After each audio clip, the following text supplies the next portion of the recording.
Sabemos que a expressão geral, que caracteriza a expressão algébrica da função horária do espaço do movimento uniforme, é dada pelo sorvete, S igual a S0 mais VT. Bem, trata-se de uma função de primeiro grau.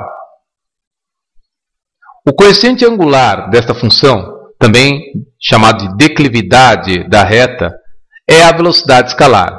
E o coeficiente linear dessa função é a posição inicial. Bem, vamos representar esta função de primeiro grau, posição em função do tempo, admitindo que a velocidade escalar é positiva. Logo, a declividade da reta ou o coeficiente angular é positiva. Então, faremos a representação de um movimento uniforme e progressivo num plano cartesiano. A ordenada, o eixo da ordenada, é o eixo da posição. E o eixo da abscissa, o eixo dos tempos. Quando plotamos uma função de primeiro grau num plano cartesiano, os infinitos pares de abscissa e ordenada correspondentes, ou seja, para cada t um valor de s, formarão um segmento de reta inclinado que cruzarão o eixo da ordenada exatamente no coeficiente linear da função, ou seja, na posição inicial. De fato, se a posição inicial é um número positivo, temos o gráfico formado desta maneira.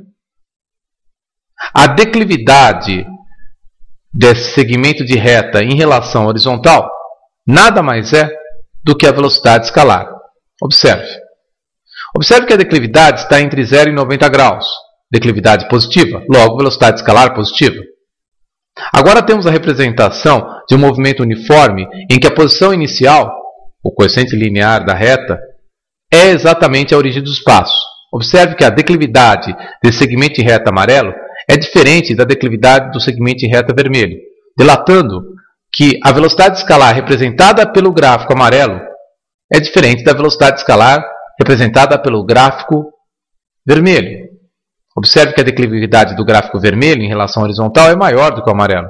A velocidade escalar, então, do movimento uniforme descrito pelo gráfico vermelho é maior do que a velocidade escalar representada pela declividade do gráfico amarelo. Agora, temos uma posição inicial negativa. Observe que a declividade desta função representada no gráfico através do segmento de reta azul é maior do que dos outros dois gráficos. Ou seja, a velocidade escalar deste movimento uniforme representado pelo gráfico azul é maior do que os outros dois. Agora, e se a velocidade escalar fosse negativa? Temos o coeficiente angular negativo. O movimento seria, então, uniforme retrógrado. A representação será, então, novamente um segmento de reta inclinado, com declividade negativa, cruzando a ordenada na posição inicial. Por exemplo, para coeficiente linear maior que zero, ou seja, a posição inicial maior do que a origem dos espaços. Aí está a declividade do segmento de reta.